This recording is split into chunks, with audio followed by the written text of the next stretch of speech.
Stand for the Pledge of Allegiance. I pledge allegiance to the flag of the United States of America and to the republic for which it stands, one nation under God, indivisible, with liberty and justice for all.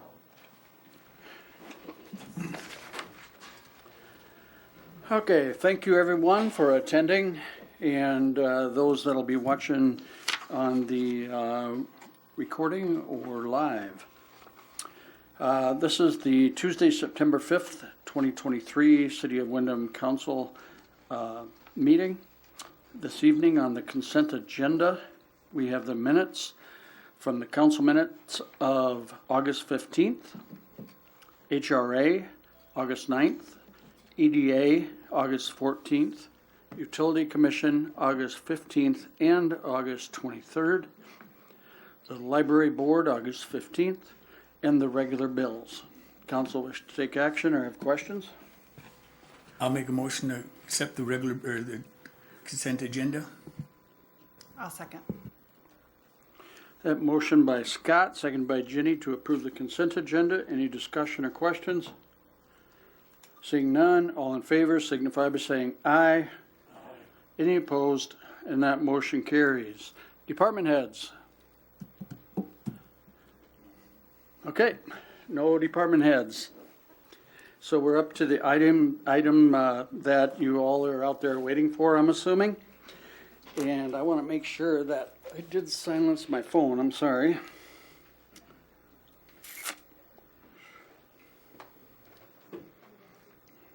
Everybody check it out.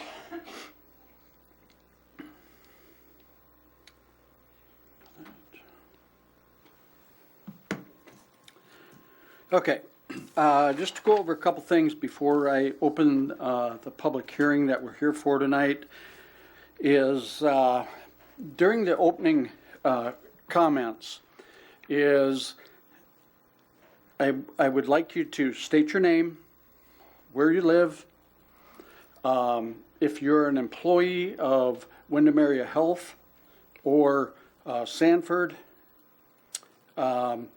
and then proceed to tell us for or against, or if you have comments, that sort of thing during the public comment. We do limit the comments to 3 minutes, right, Steve? 3 minutes, according to the council rules, I guess. So with that, we have a couple comments also that I'll read after the public comment that were received by email or text or with their names attached on who made those comments. And does the council have any questions before I open the public hearing? Okay. And we'll see if we got a sign-up sheet. We did ask, I think, most of you probably heard it, but if you wanted to speak, to sign up for that.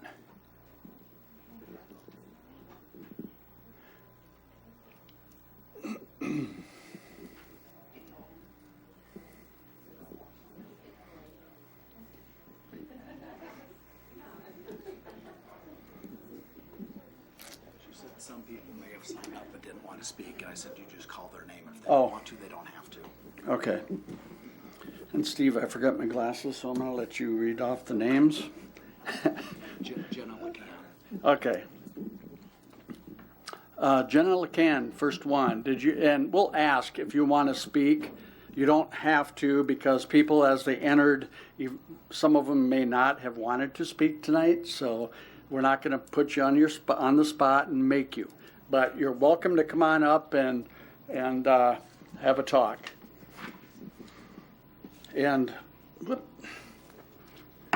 I have to officially open the public hearing. Okay, you're good. Hello, my name is Gina LeCan, and I'm at 638 South Shore Drive in Windom, and I'm the materials manager at Windom Area Health. Okay, sorry. Oh, there we go. Okay, yeah, you gotta Okay, be close. did you get all that? Yes. I work at Windom Area Health. I've worked there for the last 10 years.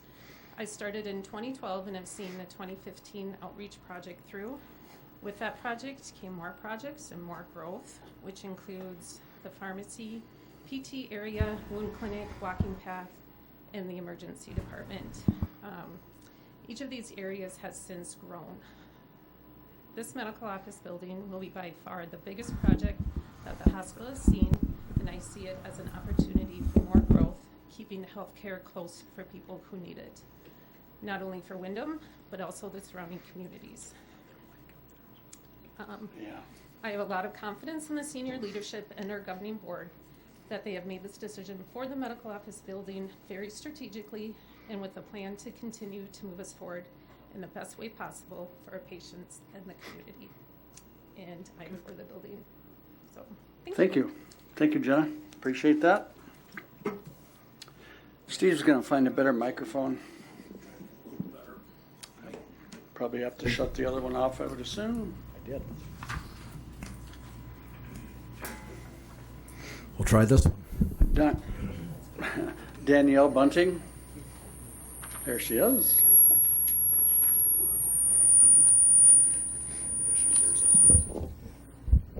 Good evening. I'm Danielle Bunting, and I live at 41961 440th Avenue, just west of Windom. I'm the revenue cycle director at the hospital, and I've been there for 13 years. Over my time at the hospital, we have had many opportunities for successful growth. With our strong senior leadership and governing board, they have done their due diligence in ensuring the hospital remains fiscally responsible. In our current state, Windom Area Health is running short on available space to add any new services in order to remain competitive and financially viable. We're required to grow our services as well as taking into account future growth. Now's the time to continue working towards our strategic goals that have been set in motion by the governing board, taking into account the development of the medical office building project. The medical office building project will attract individuals to the Windom community and increase employment opportunities. It will allow the hospital to increase our specialty and surgical service offerings, which will assist in us continuing to provide high quality care close to home without having to travel large distances. We have already seen a recent increase to our current talented medical staff with the addition of Dr. Hinshaw and Dr. Fernandez. In my position as the Revenue Cycle Director, I feel this building project is vital to Windom Area Health's future, and I strongly support moving forward. If we do not take advantage of this opportunity now, we will not be able to grow our service lines to benefit our patients and the Windom community. Please vote yes for moving forward with the Windom Area Health expansion project. Thank you. Thank you, Dan. Okay, next on the list is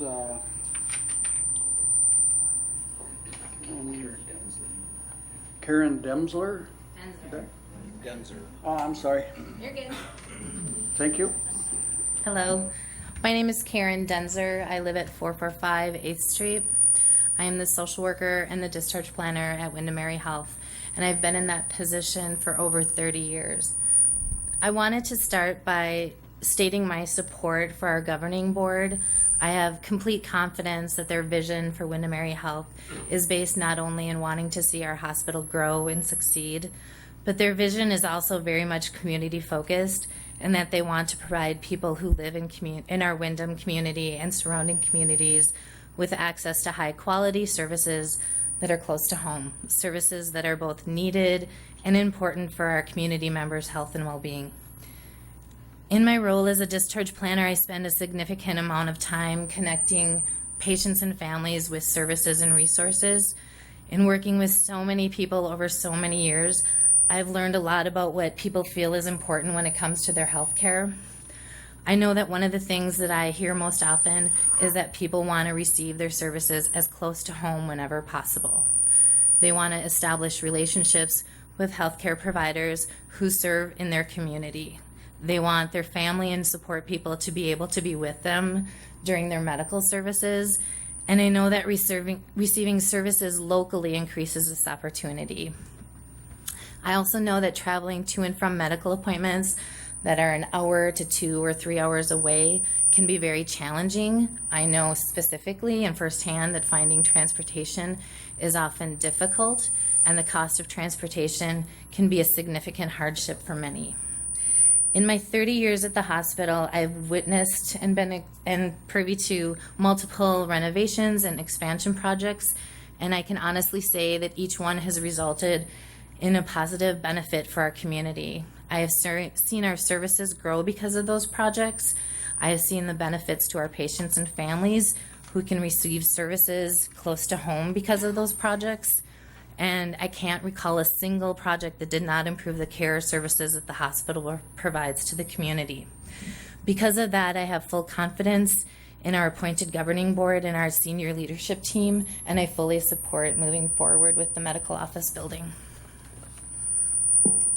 Thank you. Appreciate that.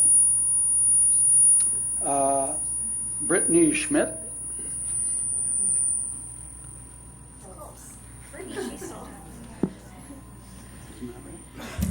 Hello, my name is Brittany Schiestel. My address is, it's close, good job. I'm sorry. My address is 42111 440th Avenue. I worked at the hospital as a nurse since January of 2017. I started on the med-surg unit, ER, OB, and now I'm in surgery. We've had a lot of growth in surgery. We've started a total joint replacement program and now a new robotics program. But with our growth ties in with what our outreach department can physically hold for specialty doctors. We can only add surgeons on days it works for outreach because of space. I want to continue to attract and retain quality surgeons, and with the medical office building, we can have more flexibility to do this because we will have more space to house our clinics. Our administration and board have made the right decisions for growth and added services these last 6.5 years of my employment. Our hospital is doing financially well because of these decisions on growth. I have faith and trust that they're still making the correct decision on building the medical office building. I want to be a part of continued growth at our hospital and offer quality service to our patients close to home. But if we do not move forward with the medical office building, we will not be able to grow anymore because of physical space. So I support building the medical office building. Thanks. Thank you much.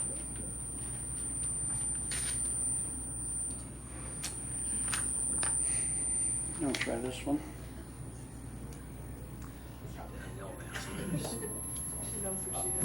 Daniel Masters. All right, so maybe it's easy. Probably Yeah, you can't did read get it. Sorry. Maybe it's great if everybody remembers who they signed in after, right? That'll make it a lot easier. Thank you. Yes. So my name is Danielle Masters. My address is 41677 440th Avenue. I'm the clinical supervisor for specialty clinics at Windom Area Health, and specialty clinics being what we rebranded as what outreach used to be. I started working at Windom Area Health Outreach as a clinical nurse coordinator in February of 2021. So that was about 2.5 years ago. I took Outreach's first RN position, the first one they had, a new position. For clinical support, they had a part-time LPN, a part-time surgical tech, and a float LPN from the floor. Today we have 3 full-time RNs, 2 part-time LPNs, and a full-time MA for clinic support. So essentially we have tripled our staff in 2.5 years. And we're still growing. With the addition of a full-time surgeon and plan to continue to expand, excuse me, a little nervous, behavioral health services, we're in the process of hiring a second and potentially third MA LPN full-time positions. So it's very exciting. I only have 3 minutes, so I'm not going to list every single service, but it's an impressive list. I don't really know the rules, but I did bring brochures if you guys want to review them. I take them everywhere. She makes me. So I'm in charge of scheduling and space usage in specialty clinics, and I will tell you I would take the space of the new office building tomorrow. I've heard it was mentioned when they built Outreach, it would be unlikely they could fill all 3 hallways. I'll tell you right now, we're full. We're getting creative with space to make it work until we have more space, which everyone tells me is a good problem to have, and it is. John's favorite joke is you might see Danielle jiggling door handles, and that's true, looking for desks and office space. I have done that, and that was before they hired a new surgeon to start in November. We are unique at Windom Area Health. I think this starts with our team and the way we think. We have leadership that believes in our community, and instead of saying, why Windom, they say, well, why not Windom? And I have to tell you that attitude has become hard to ignore. Leadership has made clear that this expansion has been a long-term plan, and they have worked to get us in the financial position we are in to make this a possibility. The team we have in place has proven the concept of being able to bring in providers to our communities so patients can experience the benefits I listed. I also have to say the providers they're bringing in are of great quality. Dr. Hinshaw, OB-GYN, and Dr. Fernandez, Gen Serve, have impressed me greatly in their skill and compassion. I would refer my family members to both of them, and in discussion with leadership, they reiterated talent is what will help us grow. This is the City of Windom's hospital, and I take great pride in saying that. By being independent, we have influence over our future and a unique position in the providers we can bring in. In my humble opinion, we currently have opportunity, a progressive team, a well thought out plan, and momentum in our favor. I'm in support of this and hope it will pass for our community. Thank you. Thank you very much. Okay, Ann Bartelt. Wow, I could read that one.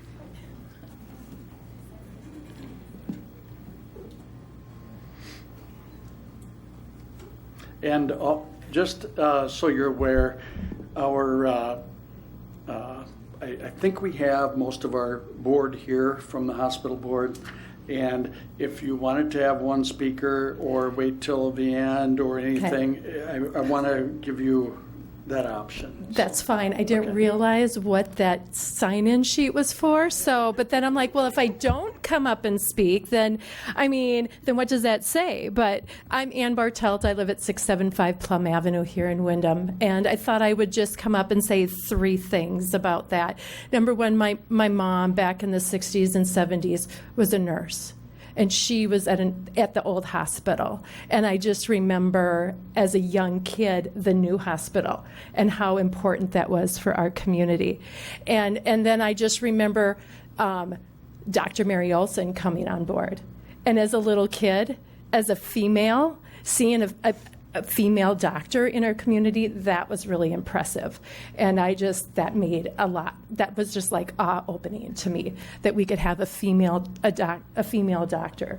So I'm really grateful for that piece. And then the third piece, just being a citizen here in Windom, and then having the opportunity to go to our hospital and have my cataract surgery done in Windom, and some of those other outreach things. I just think that is so important, and it's so important to grow that.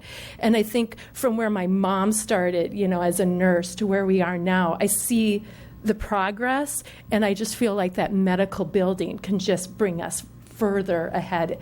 And I just hope you guys can consider the future impact that'll have for our community, just where we've grown. So I appreciate your time on that. Thank you.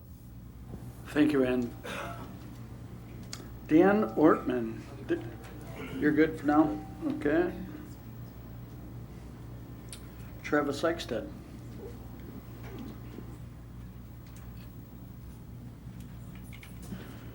Looks like he's got a long written statement, so I'll It'll be under 3 minutes, I promise. Okay. Good evening, I'm Travis Eichstead. I live at 2000 Bryan Avenue here in Windom. I am the IT manager at Windom Area Health and have been there for 14 years. Thank you for the opportunity to speak tonight. During my time at the hospital, I've witnessed firsthand the amount of growth that has occurred. This growth has allowed the hospital to keep patients coming to Windom instead of traveling elsewhere. This is of great benefit to the residents of Windom, along with Windom businesses and the city as a whole. We as residents are blessed that the hospital has been able to keep services local and affordable with the investment the hospital has made to grow and expand over the years. This is my son, Ethan. Ethan has had to go through 3 ear surgeries to correct his hearing in his 8 years. The most recent surgery was just last Thursday. Us as parents have had to deal with the stress that comes with each one of those surgeries. Having to make the decision of either getting a hotel room the night before in Sioux Falls or waking up at 3 a.m. for the drive and the 5 a.m. surgery check-in. Dealing with the stress that comes from the anticipation of having your son under anesthesia and wondering how he'll respond. Seeing him coming back from surgery in tears because of the pain and knowing that we ultimately have to make the 90-minute drive back home is not enjoyable. Those are some long days for us as parents, and a longer day for this guy. I spoke with hospital administration about getting an ENT. We don't have space available for one. Families will continue to make the trek to Sioux Falls, having to choose between not sleeping in their own bed or fighting that early morning alarm. That is a tough thing for me as a parent to understand. It's impossible for him to make sense of. Ethan, in his wise 8 years, had a simple solution. Why not just make the hospital bigger? The common sense of a child is so clear. During the last hospital expansion project, back in 2015, in an editorial column in The Citizen, Ron Larson called the hospital the crown jewel of Windom. The growth the hospital has seen since then, with the visionary leadership from the governing board, has been exponential. Please approve this bonding request so growth can continue and families can choose to stay close to home. We look forward to serving the needs of Windom and surrounding communities now and well into the future. We promise to keep the hospital's crown jewel status in Windom strong and more clear than ever. Thank you for your time. Thank you, Ethan and Travis. Okay. Okay. Oh, that's, okay. That must have been Ethan, right? Is that Anita. Anita? His wife. Well, probably knew that, but I didn't know if, okay, Landon Johnson.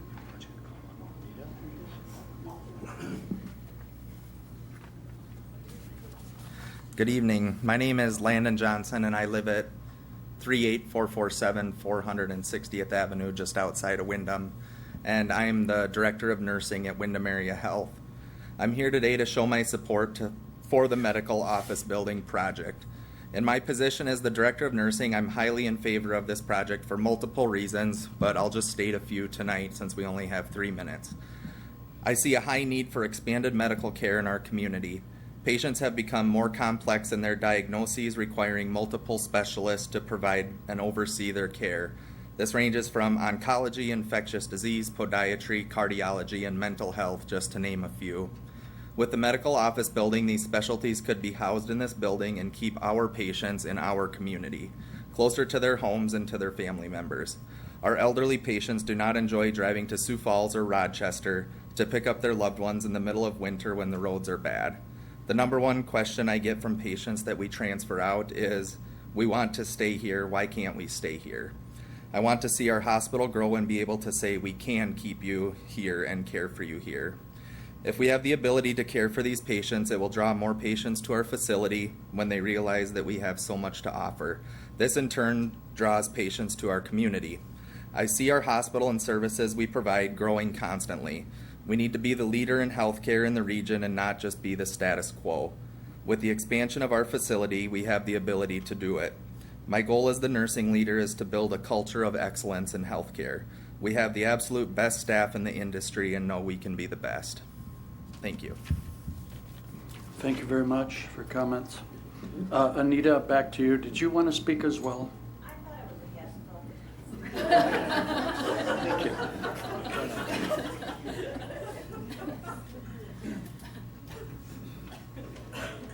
Okay, Heath Queering. There he is. Hello, Heath Queering. I live at 2220 River Road. I've been with the hospital since 2016, took over as a radiology manager in 2021, and I can honestly say there's not another hospital around that I would rather work at. Windom Area Health has a great team that continues to grow its services and offer great patient care. When it comes to working at a hospital, I feel candidates in my position look at a few different things. They look at the services offered, such as CT, mammography, ultrasound, surgery procedures that they get to be part of, and they look at the quality of equipment that they get to work with, and they look at the size and overall atmosphere of this facility. When preparing for this speech, I sat down with our current radiology student and asked him what would make you want to work here. He stated that we have one of the nicest portable x-ray units that he's gotten to work with. We get to do some really cool CT scans, and when you walk through the front entrance of our building, it's a cool atmosphere and you can tell that we're up to date. Working in the healthcare field, everything should revolve around our patients and putting them first. I truly believe our administration has the correct vision and motivation when considering this new medical office building to keep our patients local. While I can't tell you anything you haven't already heard around the medical office building, I can tell you I think it's a necessary step for our radiology department. I've seen tremendous growth over the last 2 years after taking over, and I'll give you a few quick examples. In 2022, we signed a contract with Dakota Vascular to have our vascular physician come on site to see our patients in the outreach clinic. Since that day, we have seen our vascular ultrasound services blow up, where we previously had one ultrasound tech every week or every other week, where last week, Wednesday, we had to have 3 vascular techs on one day. This is one example of how I've seen the department grow, where we need to have overflow into rooms outside of our department, which causes a cascade effect of disruptions in communication within our facility. Over the last few months, I personally have been working on starting a heart and vascular screening program for our facility and our patients. This would consider a CT scan, ultrasound, and meeting with a nurse to complete an EKG, blood work, and blood pressure. This is an awesome service that we actually just had our truck here today from Sanford that comes in, and they had an overflowing schedule. So it's something that our community needs. But like everybody stated so far, we're running out of places. We don't have a spot currently set up for our nurse to meet with the patients that we would like to see. It is my goal for our radiology department to never turn away patients because we cannot offer an exam in-house. This means we are going to continue to grow and add on services for our patients, and that is why I think the medical office building is a necessary step for our organization. Thank you. Thank you for your comments. Brenda Muller? Or was Steve going to do it tonight? No. No. Okay. Yeah, he accidentally signed up too. My name is Brenda Muller, and my address here is 700 16th Street. I'm the current director of outpatient operations and specialty clinics here at Windom Area Health. I'm a medical technologist by trade, and to give you a little history, I moved to Windom in 1990, and my first job actually was at Windom Area Hospital at that time. From what I remember, Dr. Hartbergs and Olson had already taken over for Dr. Basinger. Dr. Glick, along with Tom Funenstein and Bertha Clausen, had moved their clinic to Windom from Mountain Lake earlier that spring. Dr. Docken was working to keep Windom Family Medical Center going until the 2 new doctors, Dr. Tabor and Dines, would come in the fall. Due to the amazing providers that Windom had at the time, business had already picked up enough that summer, so which they hired me. Once Drs. Tabor and Dines started that fall, the hospital's viability became pretty well solidified. It was obvious that finances had turned around, and at the time, Windom Area Health had around 75 employees and only 4 of us covering both lab and x-ray. Fast forward in time, we've seen tremendous growth. The hospital has expanded their lab, imaging, inpatient and outpatient nursing services. With the growth in outreach and surgical services, we saw the beautiful new addition go up. The hospital was able to utilize the old spaces for the new wound center and enlarge the rehab facilities. Just since I've been there in the last 6 years, we've added respiratory therapy, expanded the RT services, including pulmonary function testing and pulmonary rehab. We became a certified sleep lab center and a heart and vascular screening center, and added testing for the Social Security Disability Program. Many of the outreaching providers have added time and days and are sending additional providers. We've expanded service lines including a peripheral artery disease program and cardiac rehab, 2 cardiac rehabs, and a very successful total joint program for orthopedics. For clinics, we've added integrative health, ostomy care, chiropractic care, and a foot care clinic, and access to multiple specialty clinics via telehealth. We've added and expanded our behavioral health services and recently opened our new walk-in clinic. We recently expanded the OB and gynecology services and are looking to grow our surgical services, including the state-of-the-art robotic program. Due to our growth, our new space is full, as Danielle had mentioned. Many of us are sharing offices and searching the building of where we could put everybody. Further growth will be difficult, without impossible, without more space. The main point of sharing all this little history lesson is to point out that the hospital has been on a success trajectory for over 30 years. Obviously, there's no way to totally predict the future, but with the hospital's finances as they are, and the 30-plus year history of success, and the current rate of growth we're seeing, I believe that the risk of default is very low. and that the risk to the hospital is greater if we don't move forward. Sorry, next page. Almost done. So as you remember, I said that we had 4 employees between lab and x-ray back when I first moved to Windom. The 2 departments have now split, and Windom Area Health now has 8 employees in the lab alone, and 6 or 7 in imaging, and Windom Area Health has grown to over 170 employees. These are exciting times for our little health system. With the other hospitals that have now closed, because of the services we now offer, we have the opportunity to be a regional center for services in this area. And like Danielle said, when people ask why Windom, I say why not. Thank you. Thank you, Brenda. Pat, or probably John Lins, did you want to speak? Just signed in. You're good? Okay.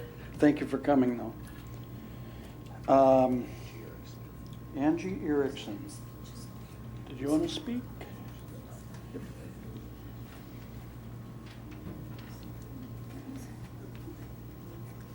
All right, take this off. Good evening. My name is Angie Erickson. Like you said, I'm the pharmacist at Windom Area Health. I've been at the hospital for 18 years, lived in Windom for 24, so I'm here to support it as an employee, but also as a citizen of Windom as well. I think that we definitely should move forward with the proposed medical building project. I feel very fortunate to work for a company that is focused on progressively planning for future growth. Our leadership believes in Windom Area Health and its employees, and the ability of Windom and the surrounding communities to support this growth. The positives, the first few are obvious, and other people have already mentioned them, so I'll zip through those quicker. But the first one is influx of new patients for increased services. People that have never come to Windom before for healthcare might come because we have a new offering, somebody from a local community or even a little further away. When they come to town, what do? They might get gas, they might eat here. All of those things support Windom as a whole, the whole community. Also, job growth, as Brenda mentioned, we have continued to expand, and I anticipate that we will continue as well, which could lead to more people moving to Windom, which is always a city growth plan goal. We want to reach 5,000 people, that could help with that. Also, people commuting in is also helpful for Windom's economic growth. Nobody has mentioned this yet, really, but the new fitness center can allow the hospital or the Windom Area Health to focus on the health of the community of Windom rather than just treating the sicknesses. I think that's an important thing to bring up, that we can improve the health of our community members, similar to when we did the walking path as well. For my department, the pharmacy department, it doesn't affect me directly, but one of our goals last year in our department was to increase the chemotherapy services that we offered in Windom to allow for cancer patients to get their treatments in Windom and not have to go to Mayo, not have to go to Worthington, to Sioux Falls to get those cancer treatments. Adding increased space, we could offer perhaps an oncology provider to come to Windom. We, in the past, it had Dr. McHale quite a few years ago, and now that has not been replaced. So having that opportunity to add an oncologist to Windom would add lab, imaging orders, and then the chemotherapy could be received in Windom as well. I was at Windom Area Health during some of our other expansions that also required financing. And even though the cost of these projects can seem daunting and expensive, we do trust the financial leadership team here to make those decisions. They weigh out the risks versus the benefits. That's not my area of expertise, of course. But they're making those recommendations based on our financial health and in line with the strategic goals that they've been looking at over the past several years. We also trust that the governing board appointed by the mayor vote yes to support those decisions. They spend time reviewing and discussing the proposals, and I believe they are very comfortable moving forward with this project. I'm excited for the future of Windom Area Health, and I'm proud to be an employee and a citizen of Windom as well. Thank you for your time. Thank you much. Okay. Gary Olson?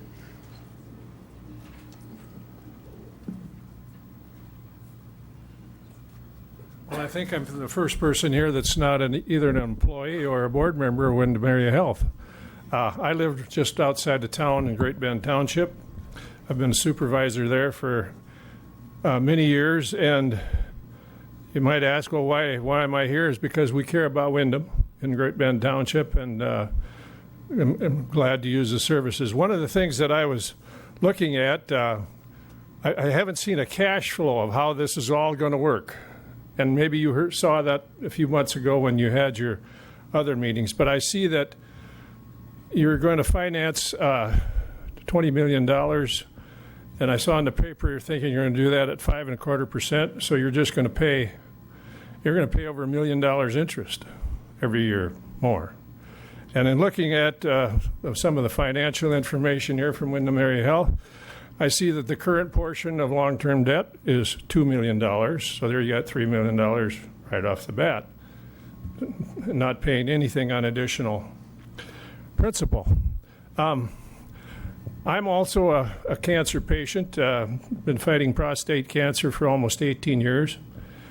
And I've been going to Mayo, and I go to Mayo in Mankato, and I go to Mayo in Fairmont. And if you've been there, the Mayo building in Mankato is unbelievably huge, and they're growing. The last time I was there 3 weeks ago, there was 3 cranes going up out there. They're building more too. You got Worthington on the west, so it seems like you're kind of boxed in here as far as growth. I hope you're thinking about that, where this growth is going to come from. I have nothing against Windom Area Health. I've had excellent care here. I was just in the emergency room 3 weeks ago, and it was wonderful. I hope you don't weigh down the city with so much debt that if something goes wrong, you can't get out of it. That's it. Thank you, Gary.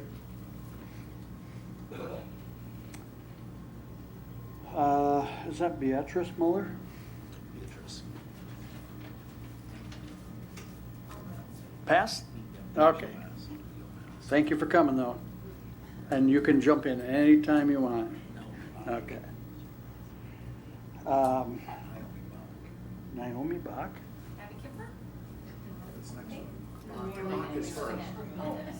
Oh. Go ahead. Okay, changing spots. We're good. I'm just excited, I guess. Oh. I'm Abby Kipfer, 2755 Callis Road here in Windom. I was actually born at the hospital, so I've been a Windom resident hospital person for a long time. I've been a registered dietitian at the hospital for almost 5 years. When I first heard about the medical office building, to be honest, my first reaction was I was surprised and maybe taken a little bit off guard. I can understand how a project like this might throw people for a loop or catch them off guard. But one of my traits that I'm not very good at is forward thinking and thinking for a long-term solution. I'm able to focus on my little bubble of the world, but sometimes I have a hard time looking at the long-term growth and long-term picture. And so that's why I have to put my trust in our senior team and our hospital governing board members. They have that ability. They have that skill set that I do not have. They have that strategic plan and vision of the long-term growth of the hospital to benefit the community and surrounding area. So I want to share a story recently how the hospital's expanding services have really helped my family. So about a year and a half ago, my grandparents moved to Windom, and they're at the age where medical appointments are practically a full-time job. Just last week, they were at the hospital 3 different times. And when they were at their appointment for their foot care clinic, they also met with our new general surgeon, Dr. Mark Fernandez, and he was able to remove skin cancer off of my grandpa's forehead. He had some spots that had been there for some time, but his primary care provider did not feel comfortable taking care of it. And so Dr. Mark Fernandez stepped in and was able to take care of it. My grandpa is unable to travel outside of Windom. It's just too much for him physically. And so they were so excited when we had the expanded services and being able to do that locally. Otherwise, it would not have been able to get taken care of. So I think this is just one of those many stories that some of these expanding services have helped some of the residents of Windom, and this is just the tip of the iceberg. I think there's more and more benefits as Windermere Health grows. So, thank you. Thank you. Okay, now we are to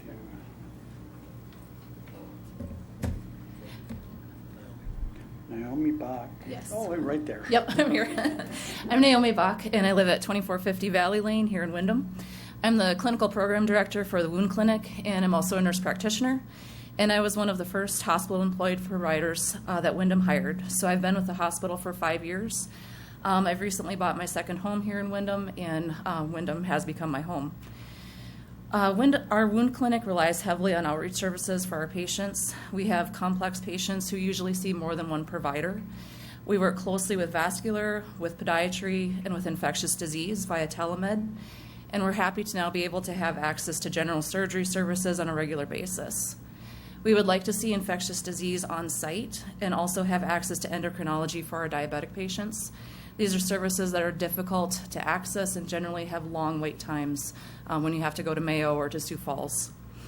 In the short term, the medical office building will support those services and allow patients to access care both in the winter and also without having to take excessive time off work and without the expense of driving to Sioux Falls, which is an issue for many of my patients.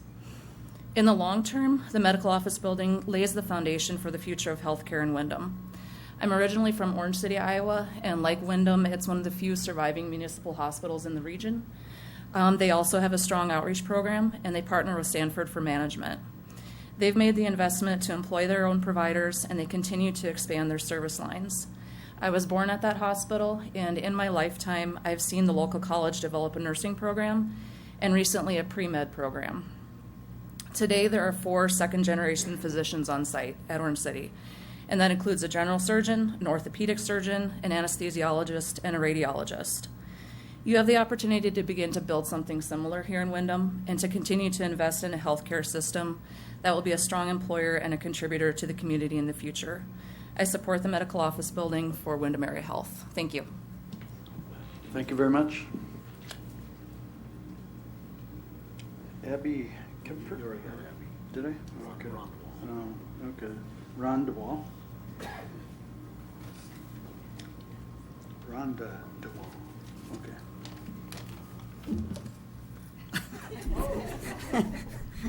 That's okay. My name is Rhonda Wall. I live at 1685 North Reading. I moved here approximately about 4.5 years ago. I moved from close to 500 miles from here. I had never heard of Windom, Minnesota before, but the opportunity came to come and open up a department. I'm the respiratory therapy coordinator for the Windom Area Health. I have worked in a multitude of different sizes of facilities, and a small facility is definitely my passion. I really like the small community atmosphere that you have in a small facility. Everybody knows everybody. They call you by your first name going down the hallway. So it was a great opportunity for me to be able to come here and start a respiratory therapy program. The facility did not have one before.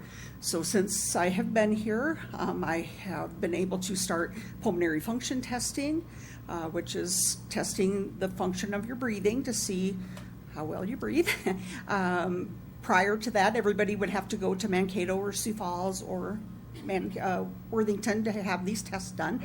Now I can offer those in the community, and I can pull people from a lot of smaller communities that come into Windom to be able to come for testing, stay for lunch, do some shopping, go back to their smaller areas that bring them to Windom. I also have a pulmonary rehab program, which there's not a whole lot of those programs within even the region here, so I've been able to pull patients from, 50, 60 miles away, and I get referrals from physicians from Rochester and Mankato and Sioux Falls for those services. I see definite hospital growth by offering all of these local services. It just allows people to be able to stay right here in their community and be able to not have to drive those distances, especially in the wintertime. It's, for an everyday person that's out on the road, it gets scary, let alone, some of the lung patients that I work with are elderly people, and for them to be out on the roads, it can be scary sometimes. I do definitely like the expansion of all of our services that we have. Of course, I would love to have a pulmonologist here also. We do have a visiting pulmonologist that comes every other month, but there again, you know, something's better than nothing, but it would be great to have somebody that would be here full time. The expansion of the wellness center in the new medical office building would be tremendous for my pulmonary rehab patients, because a lot of that rehab is exercise and getting them to be able to have better lung function, and exercise helps with that. So having a bigger expanded wellness center not only would help the community to be able to have those services to live a healthier lifestyle, but it would definitely work to my benefit also for my lung patients. Just the expansion of the additional services, just in the 4.5 years that I've been here, I've seen a lot of growth, and it's wonderful to see that. You know, I've grown with the community. It's nice to live in a small community. Like I said, I'd never even heard of Windom, Minnesota before, and I'm glad that I'm here. It's nice to have a small little atmosphere, to be able to get out and meet more people, you know, to be able to do some community service, and just meet the general public. So I'm glad I came to Windom, and I sure hope that you let us keep growing. Thank you. Thank you, Rhonda. Carla Tabor. Did Carla want to speak tonight? Oh, Doc Tabor's back here. Okay. You didn't sign up, Doc. No, and you shouldn't eat so many of them. We too thought this was a guest list. I told my wife, put your name down there.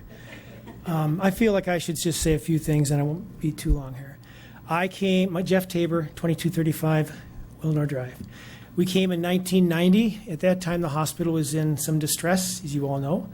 And when I came, the board members met me in this nice new clinic, not totally new, but a very nice clinic, and said, you know, thanks for coming. We would like you to be here until you retire.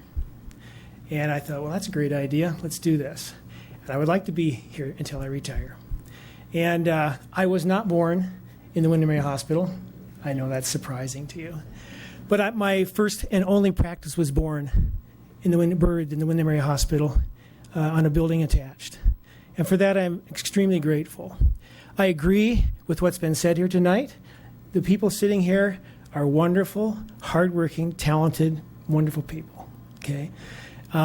It's just come to me a little bit differently, as you know, because I'm a part of this project, a uniquely part of this project, because I need to move for the project to happen.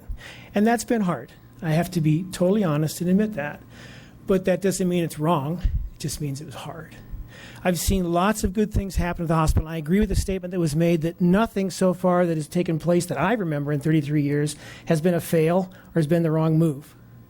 They've all been good things, including the physical therapy redo, including the new ER that's been redone, including the wound center, which I must say got a lot of negative press when it was talked about.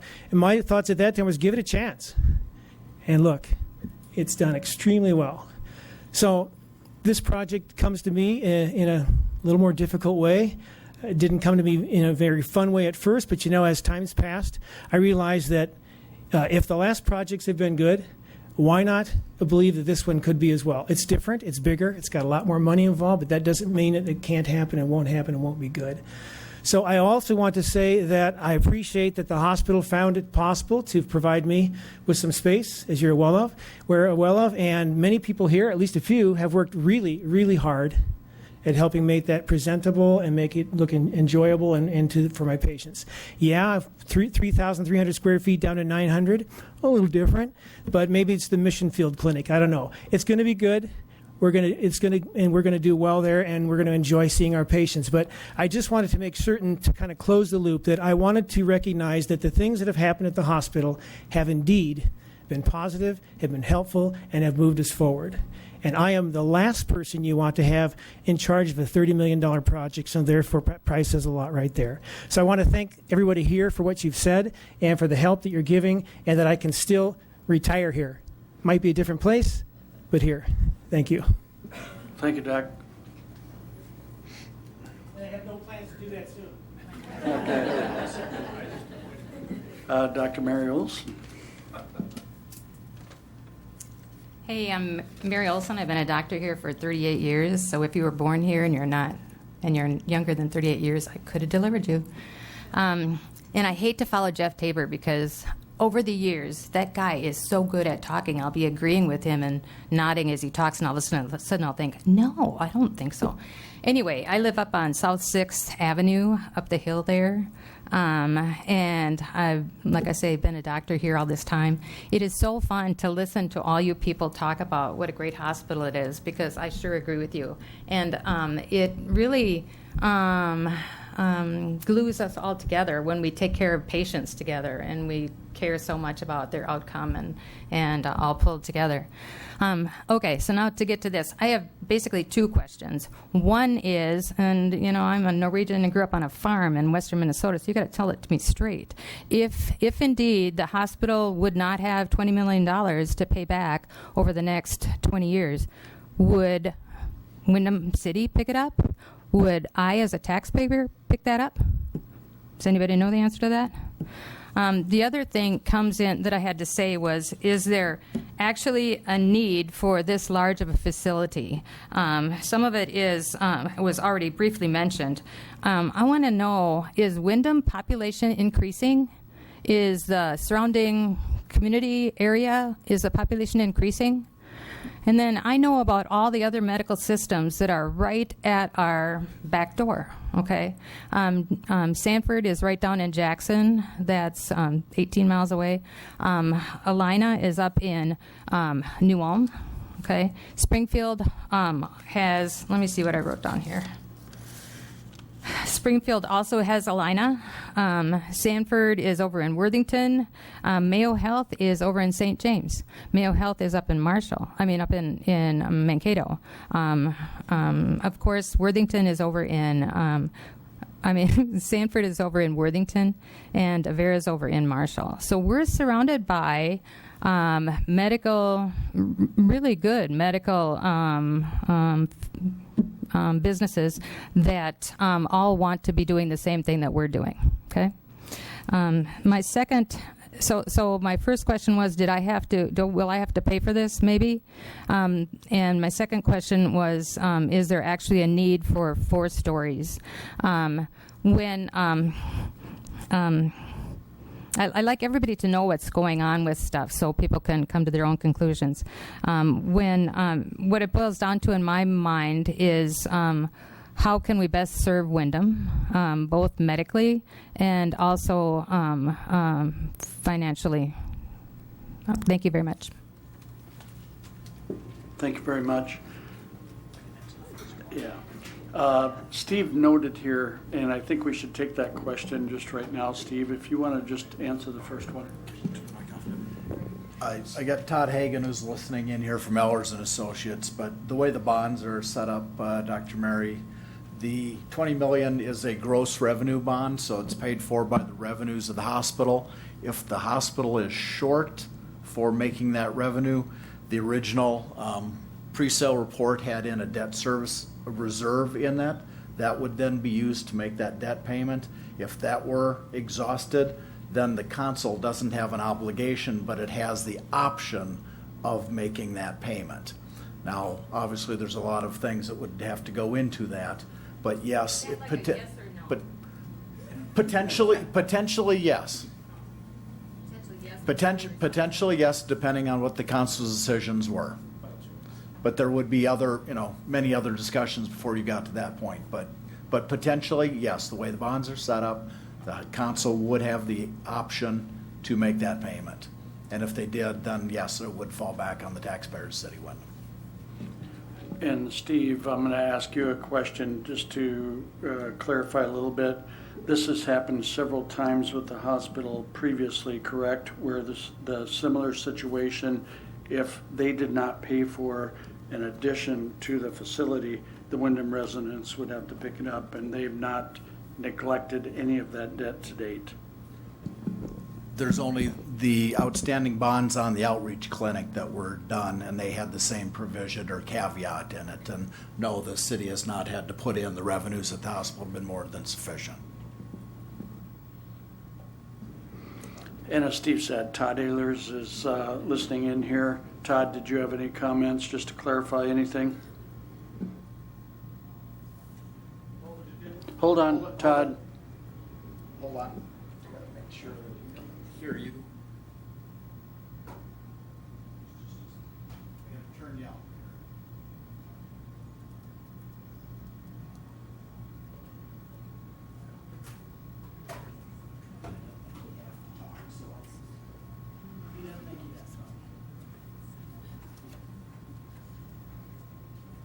Okay, let's try it one more time, Pat.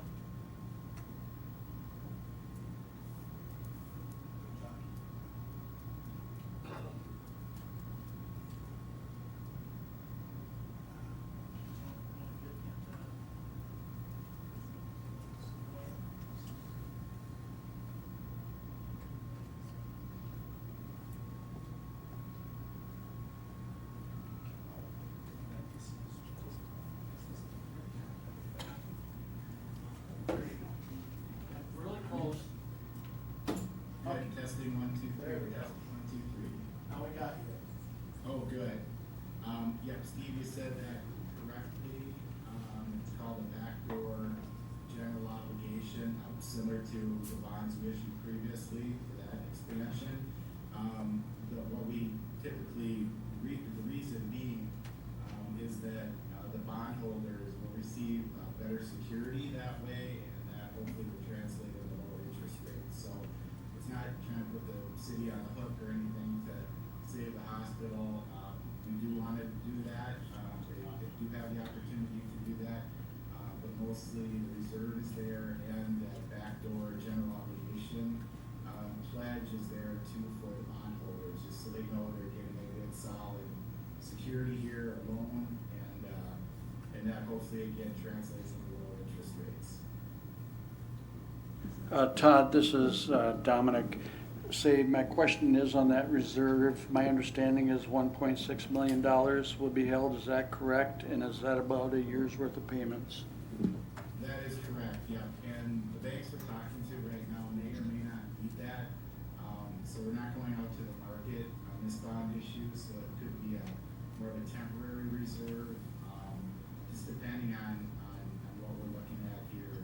But the hospital has, whether it's held in the bond, in the bond documents or with the hospital, kind of off the grid, they'll certainly have the fund balance there to help with bond payments. Okay, does that answer the question? Did you hear that? Okay. Okay. Thank you, Todd. We might talk to you later. Yep.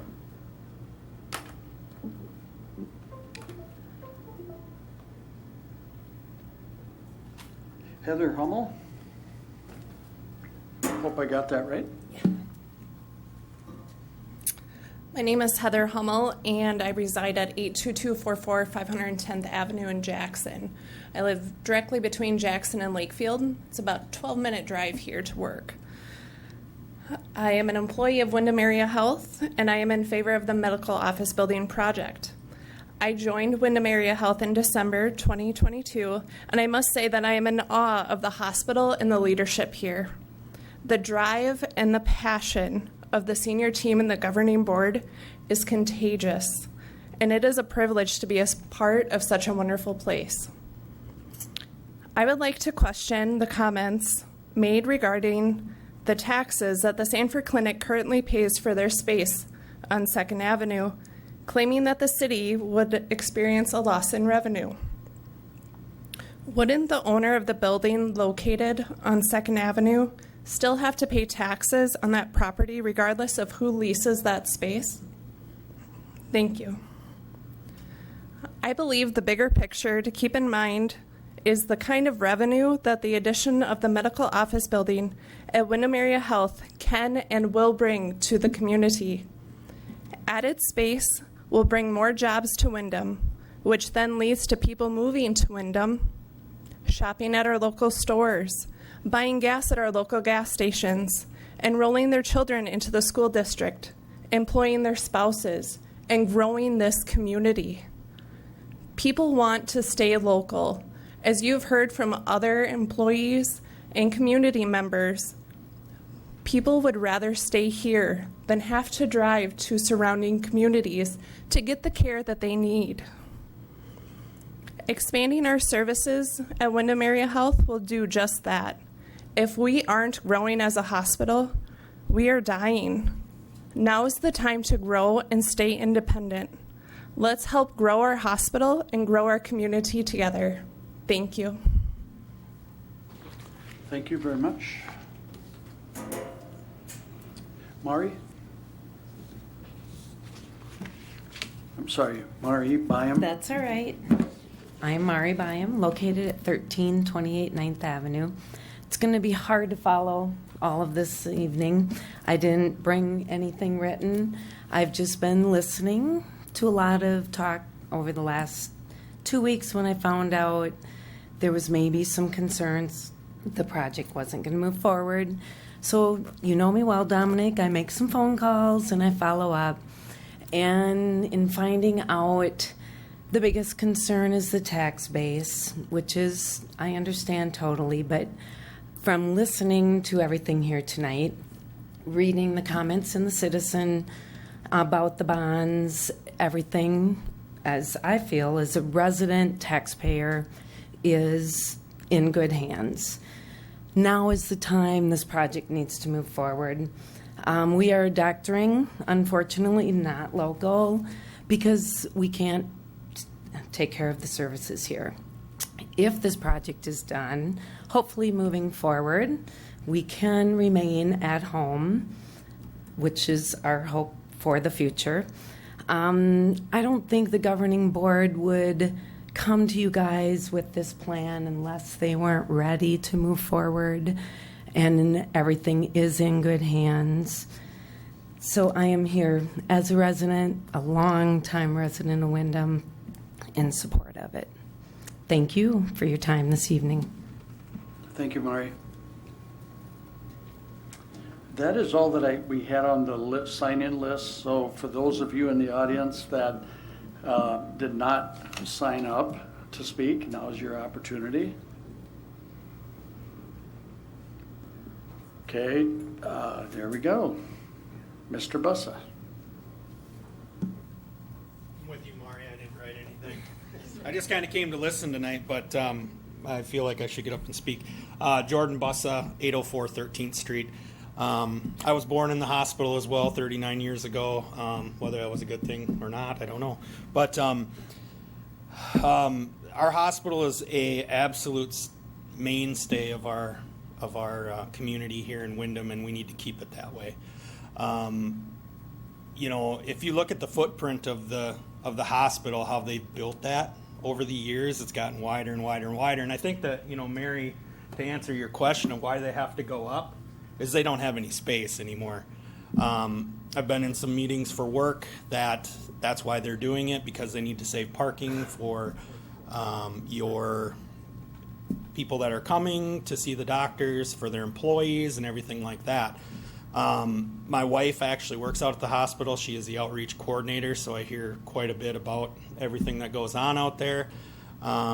With all the doctors that come in, how they've had doctors not be able to come in because they don't have space, which is very unfortunate.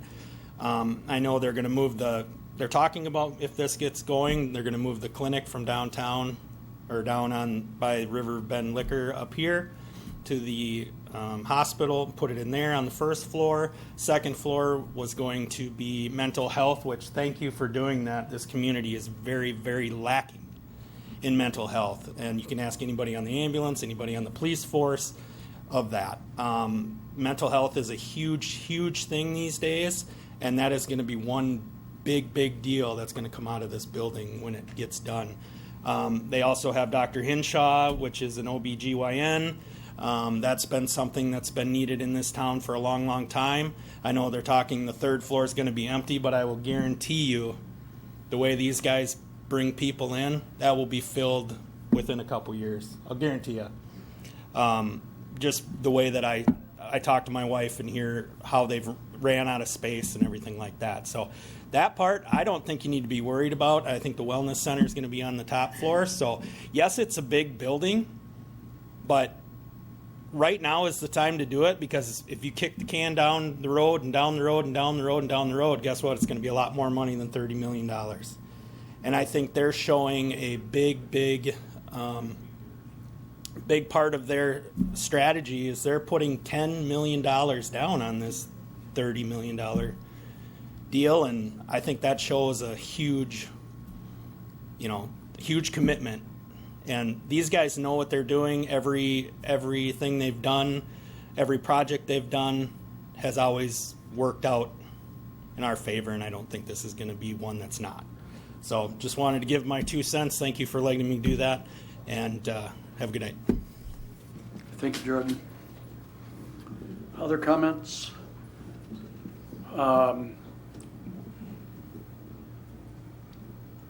Okay, any other folks? Did the board want to have any general comments you wanted to make tonight? No? I'm looking at Chairman Fisher. All right.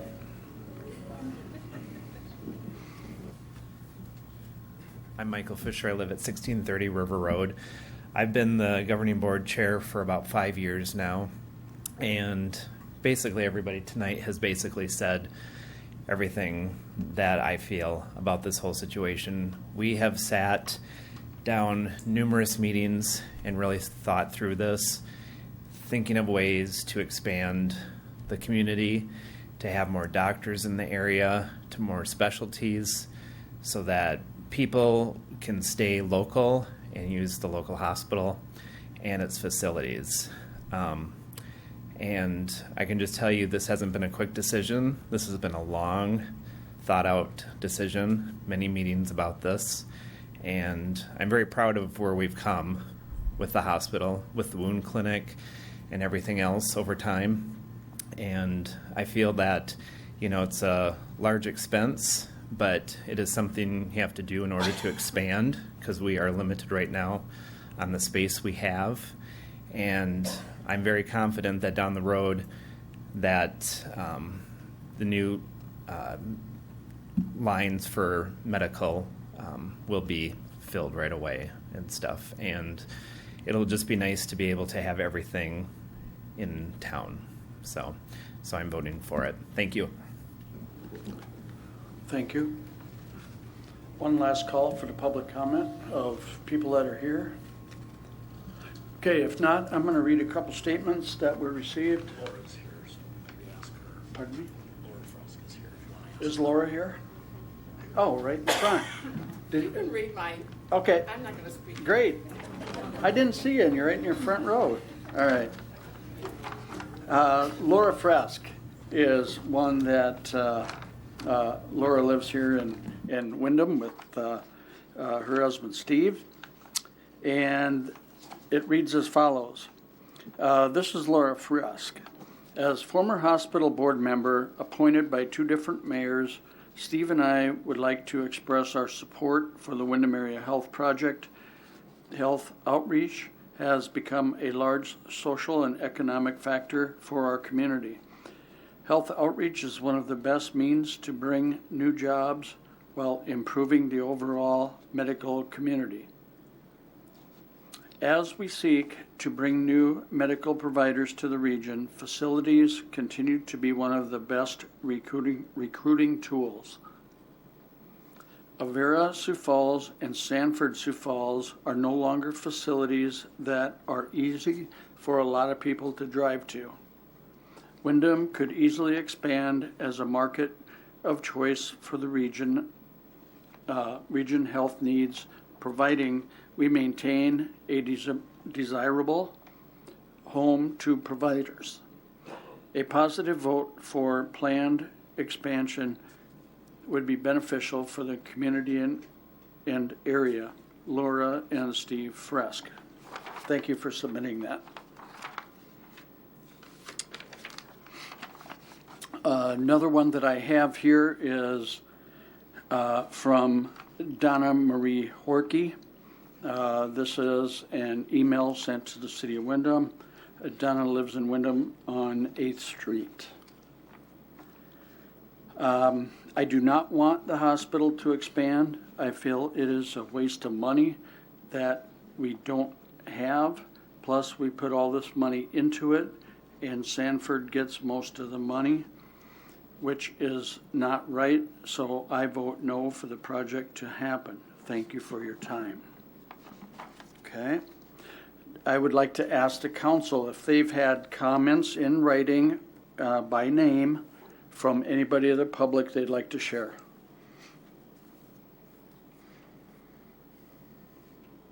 Positive or negative or whatever. This is the open comment period where it can be introduced. I said last meeting it'd be introduced if it was said. Marv? You read the one that I got. And is that fair to say all the council received that email?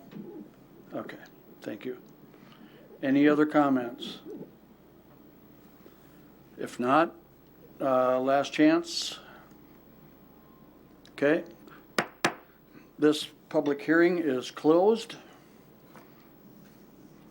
And we appreciate all the comments. No further action will be taken tonight. This was for the public hearing itself.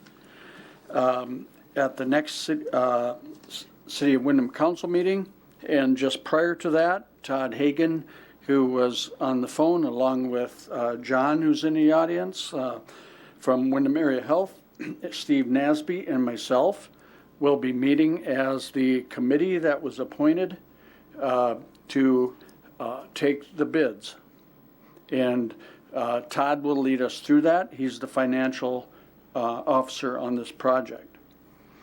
So unless Todd or John, if you had any comments on that, not on the public hearing, but on that, or Shelby, you'd be more than happy to speak while we're here. No? Okay. So we have nothing additional. Thank you, Mr. Hagan, for joining us tonight. Any comments, Todd? 1 minute. Okay, here we go. Everything sounded good tonight. We're working again, John and the team at the hospital and Steve at the city to get this. John, of course, has been very helpful with the financials, and again, we've been putting together the debt ratios and all the coverage tests that are needed for the bond issue. Everything looks really good. We're waiting for the final audit to come in soon. So we are, again, working diligently to keep the banks. We're in contact with Fed, all the information that they need to go through their underwriting until we need to trigger a placement agent and kind of cast a wider net. So we're all working on that right now. If that's ready by September 19th, great. If we need a little bit more time, we'll let you know. But like the mayor said, we've got a sort of a finance committee put together that allows us to kind of move forward as needed here and then come back to the council for the final approval. Okay. And that final approval is likely, I would say, would be September, let me see. 19th? Or it's October 3rd. Or yeah, we're shooting for that, but it might go into October. October 3rd would be the next date that would be considered. That will be considered by the council at that time. And none of, I should just clarify for the public, the demo will not start, as I understand it, until after any bond issue is set. Is that true? I'm getting a head nod. That's what the finance officer, John, has said. So I think we're good. Okay, we are good. Thank you all. And we're going to get on to with the balance, I think. Steve, did you have anything else? Okay. And actually, we're going to give time for people, if you don't want to stay for the balance of the meeting, which I do not believe we have any more hospital discussion. So we're going to take just a 5-minute recess as these folks leave here. Thank you. 5-minute recess.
we're out of recess.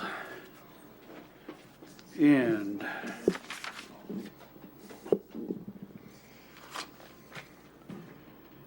okay, liquor store. We have a resolution that's in your packet. This will be followed after discussion. This resolution we will be dealt with awarding the bid for Riverbend Liquor and store renovations. I'd like to start with the memo as John has in our packet tonight, and if you would go through things, and I have a couple questions for you too after you get done with that introduction. Go ahead. John Nelson, Liquor Store Manager. So this is a project that the Liquor Commission, I, Steve, have worked on for many years. I think it was about 3 years ago that we went out for bids for a feasibility study. So it's been a project. Last fall, we decided to pitch what we were working on and go with an expansion project. This summer we did go out for bid. As you're aware, last council meeting we put it out for rebid as we had only one bidder and it was too high. So we rebid this project on August 16th. We opened bids on August 28th here at the council chambers. We received 3 bids. Those 3 bids were from Susner Construction, Tri-State General Contracting, and Knutson Construction. When we went into the construction document phase, TSP Inc., the architect on the project, had their design estimate for base bid work as $675,200. The low bid that we received was from Susner Construction for $744,035. In the rebid, we also did one alternative, which was to update the exterior lighting on the exterior of the liquor store in all the soffits. The design estimate for that alternative was $3,600, and Susner's bid on the alternative was $1,850. It is the Liquor Committee's recommendation to recommend accepting TSP's recommendation, which is a letter in the packet, to award the bid to Susner Construction, the low bidder on the project, and alternative number 1, which is the exterior soffit light replacement. Committee members, did you want to make any points prior to me asking my questions?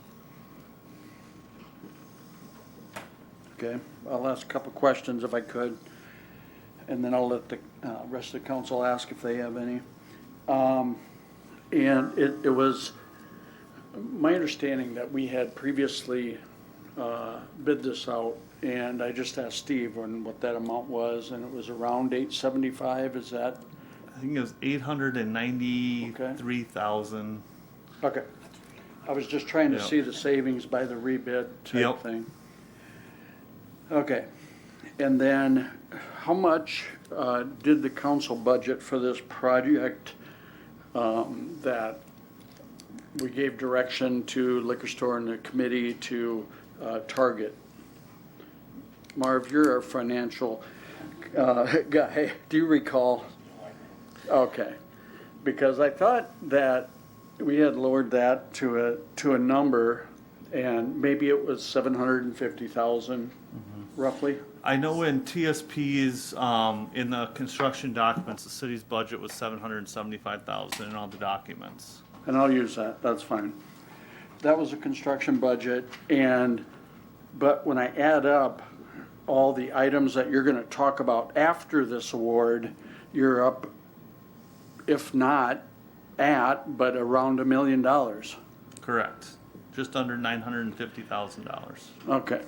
My understanding was when we were talking about building new, this was an all-inclusive cost that we were going to target. Is that fair to say? That's what I thought. And I just thought that we're well over. I'm not saying not to do it. I just want it understood that this is higher with the additional items that you went over with the committee's help, and I appreciate that. But just so we understand that it's more money than we started to look for when it was first brought to us at a budget meeting. Correct. And some of the additions that we have, such as the coolers, we did look into reusing our current cooler in the project. But with the age of the cooler, I believe its original building, which is from the mid-1970s, all of the cooler manufacturers that we talked to suggested that it has reached its useful life and it's due for replacement. So it's a lot easier to replace it than reuse it. And is that about 150,000? Is that? I what that number was? have Roughly. $150,000. Okay. Yep. Okay. And then we have all the exterior shelving in the liquor store comes down as part of the remodel to make additions to electrical and things like that behind the walls. So then they're going to furrow out the walls. So then that shelving needs to be removed, and that shelving is original 1970s as well, 1975, I believe. So we got quotes for new shelving, which is all will be all anchored to the wall, installed by the vendor, and then have more shelving down the middle instead of large stacks of product. And my final question is, when this whole process started and you looked at alternatives, what were the estimates on moving it to a different location? A total cost? If I remember right, in our original feasibility study, when we quoted the 3 buildings, we were looking at building number 1, which was a large expansion onto the liquor store, was around $2.2 million. A tear down rebuild was about 2.6, and then relocating into a location within the Shopco building was about $1.1 million. And that was when we were looking at, hopefully we could attract a grocery store with that. There was some changes during that process. We also, in the beginning, looked at building a store where the Family Dollar was built now as well. So there's a lot of work that went into this. We never did finish more than just a floor plan basically for that location due to some changes that the EDA had with that location. And that final question was to make my point that overall you did save money in this whole extended process, and you came up with something that's workable. I like your location, staying where you're at, and I have no further questions. Council? John, on your 3 beds and the rebed, there's quite a spread from top to bottom. What is the reason for that? Not really sure. Knutson Construction was a general contractor that wasn't involved at all during the first bidding process. They logged into our pre-bid meeting after bids went out. I was surprised to see them. They had a lot of local contractors stopping in to get mechanical bids and flooring bids. So they're based mainly out of Rochester, and I didn't see them do many projects in this area in their list. I know they do some stuff in Mankato and things like that. Tri-State, they did. They were very, very interested in the first project, in the first time around, but they did not submit a bid. One of their reasons was they were uncomfortable with the limited number of store closures, and that's one of the changes that we made in the rebid process.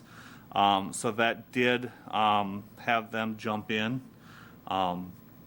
So why they came up with their numbers, I can't say. So Your low bid is still above what the estimate was thought to be?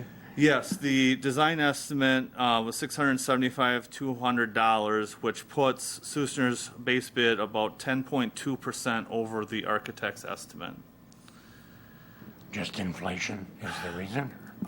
Yes, when we had the first rebid, we met with TSP to discuss, and they reached out to Susner, who was the only bidder on that the first bid, and a lot of that was in the metal metal that was used in the design. And so we changed the metal. We still went with a standing seam roof that will match as close as possible to. There'll be some fading differences. And then we had the standing seam coming down the side of the building for the sidewalls as well. We eliminated that and went with a basic sidewall material that is equal strength and gauge. So, and that was a cost savings there. Any other questions?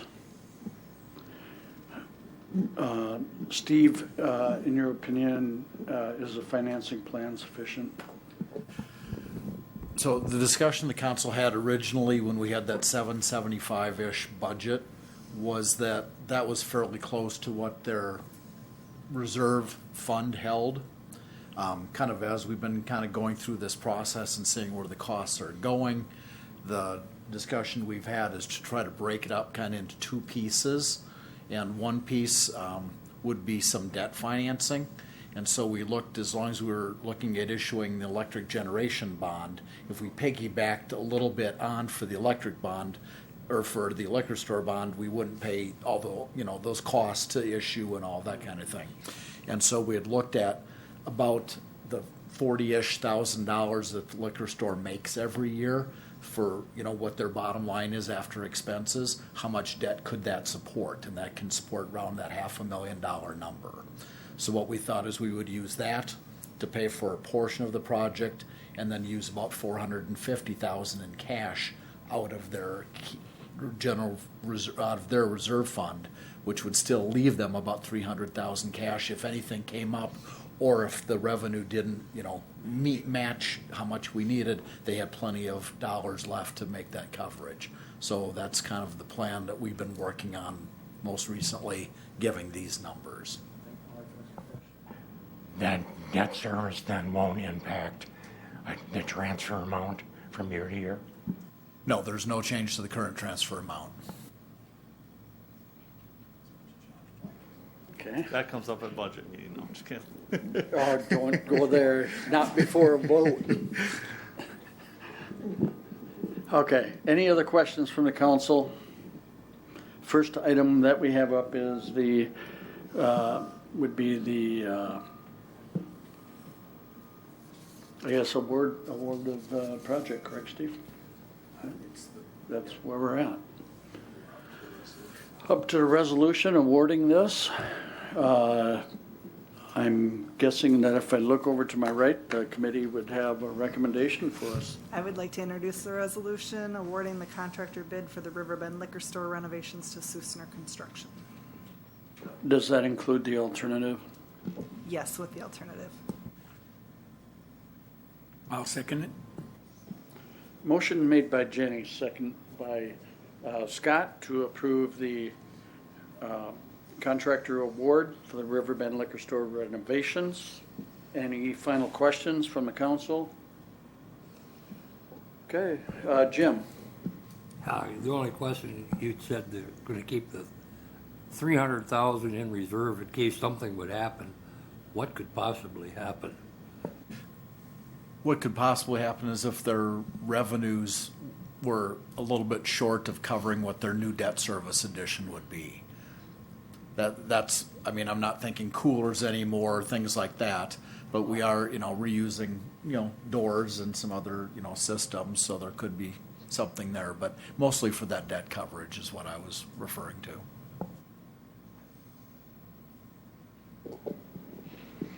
Okay, any final questions? Okay, Steve, a roll call. Okay. Nelson. Yes. Quaid.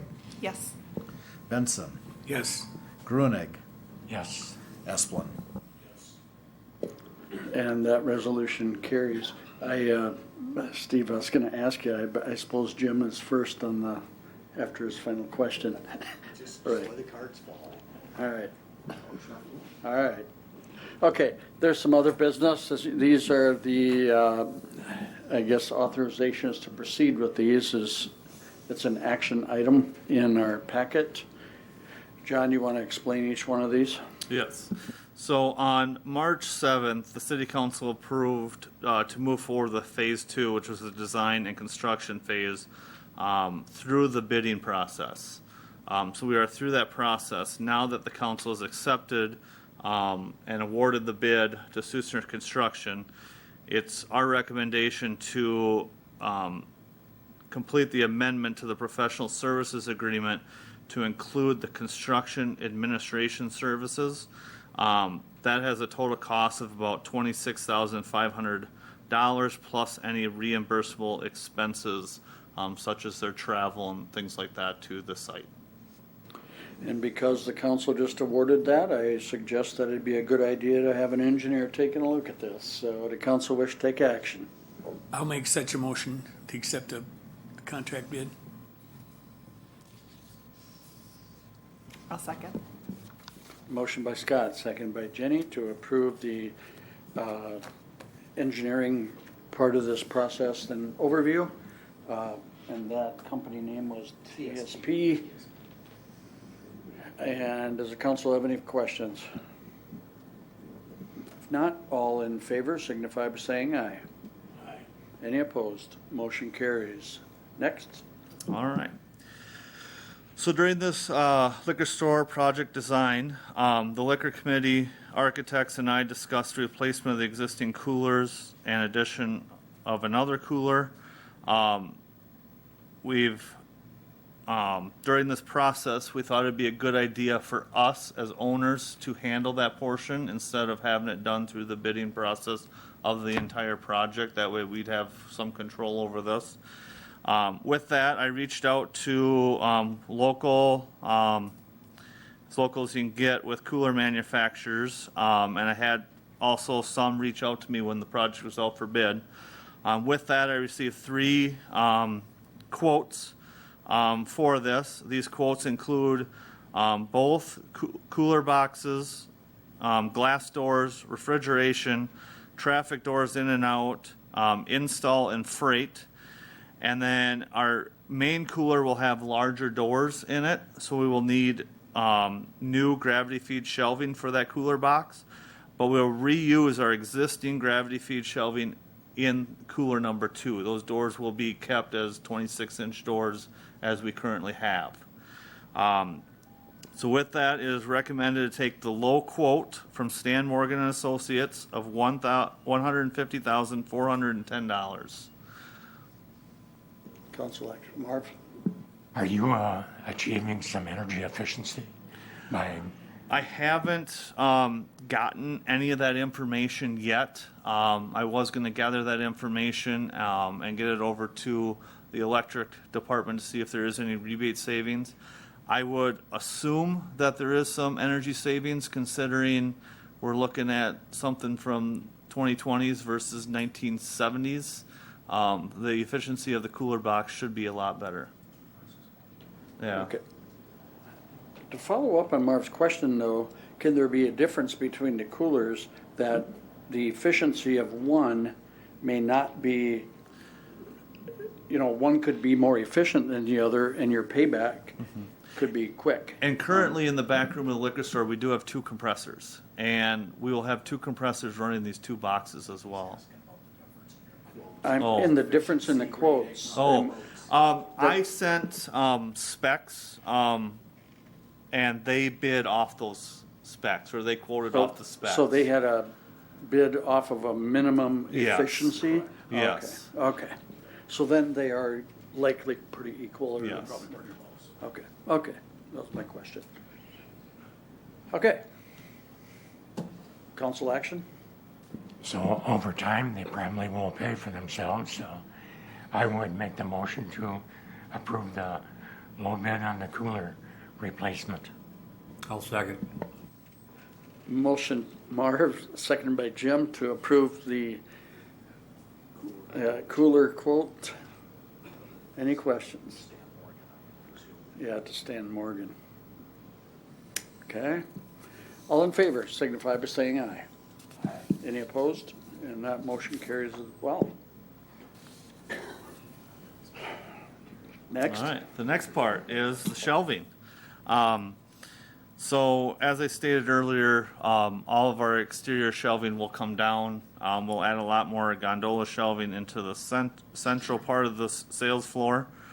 With that, I reached out to 2 companies. They were actually involved with the cooler bids or quotes as well. And Stan Morgan and Associates was a low bid on that as well of $38,150, and I did not include the sales tax in that number. The sales tax is included in the top number, $40,772.81. He did include sales tax on his quote. So, Council action or questions first? Is this the last one then? I have one more. Oh. Let's take care of this one. Council? I make the recommendation to approve make the motion to approve the low quote on Stan Morgan and Associate for the shelving. I'll second it. Motion by Jenny, second by Scott to approve the Stan Morgan and Associates bid. Any final comments or questions? Seeing none, all in favor signify by saying aye. Any opposed? Motion carries. Next. And the last part is our video surveillance. As you guys are aware, last council meeting, Park and Rec approached the city council for cameras for the Teagles Park shelter. During that process, we were reaching out to them as well to get additional cameras for the building to cover areas that aren't covered. Because we want as much coverage to help with theft deterrence and also day-to-day operations. So in there is a quote. He will reuse and relocate 6 cameras that are currently in our building, and he will install 6 new cameras that will have a lot better video quality from when they were originally installed. In there is also us having a server on site which will store all the video. Currently, all the video feed is sent to a server, I believe, in the telecom building, and this will keep all the data on site for that project. So here, it comes up here somewhere. So okay, but where is it going to go? It is going to be in a safe location in the liquor store. And how come we're not using the current stuff? The current server? Yeah, I'd like to just, I know the answers to some of this, but I want to know why we're not utilizing what we already have. So currently through our city utility bill, we are paying $421 a month to send the video surveillance feed to the server up here over the network. Having it on site would save us that $421 a month to have it all on site and not have to deal with that fee, which will help over time. In fact, I believe the cost of the server is less than $4,500. So in less than a year, that server would be paid for. Okay, and I'm feeling this for all of our departments. Is why I'm asking this, is maybe we should have the servers at theirs, because it's telecom that's charging you, correct? As far as I know, yes. Okay, and that's shared with all the departments, and I've heard discrepancies on the utilization of that, okay, in discussion, and I think it needs to be addressed. And I would like to hear from telecom on what are we charging our folks to get this stored on servers that we currently have, and to transport the data for $400 and some a month. I'm not understanding it, and maybe it's just an explanation that I need on how this works, and maybe Steve can tell me. Well, a little bit. So we had some discussion with department head meeting on this as well. They've got 6 cameras going, and there's constant motion. There's a lot of data that goes back and forth, and and the quality of that data. You originally had a T1 line, and you've slowed down the speed, and so that is part of what goes into it. Like at the pool, half a year the camera's not running during the winter when the pool is closed. Community center, arena, library, city hall, when the lights are off, cameras, well, they're still motion activated. So if there's somebody broke in, there'd still be motion, but they're not using that data source. When you had a dedicated line or that much data going through that pipe, there was more use, hence more cost. Okay, and I'm glad that was discussed at department head meeting, because it was very confusing to me when I talked to other departments and have similar concerns. And you guys in your own other departments that you look over or sitting on the committees may hear this. So that's where I wanted to mention that, because if we have an issue with this, you know, on how that's administered, I'd like to know, and the council should know, and our police department should know on what's happening here, because they're ultimately, when we have issues, it's them that need to see it. Okay, I mean, they're the ones, not John, not department heads, but our police. Go ahead. I know we've talked about this in the Liquor Store Commission as well, because I, brought up when we talked about this kind of money. I said I spend $3.99 a month for my ring on outside my house, $3.99 a month, and it stores it. I can go back on my phone for a long $3.99, and I feel like when I go to the liquor store and I look at the quality of video I see on their TV screen, I can see like a little bee come up to my ring on my doorbell thing. Like it's way better quality that I'm paying $3.99 a month, and I can look back over a long history of what there is. So when he talked about that kind of money, I'm like, we can get a ring and we can put it all over for $3.99 a month for each of the camera. Like that seemed like more cost efficient than what he was talking about going back and forth. So I really question where we're at with that, and I think we do need to look into that further. And having the server on site also allows me to look at video there at the store. I can sit at my desk and watch video instead of having to come up City Hall, watch, be away from the store and do that. So it's a lot easier, especially, most things don't happen Monday at 10 in the morning. It's happening Friday night, Saturday night.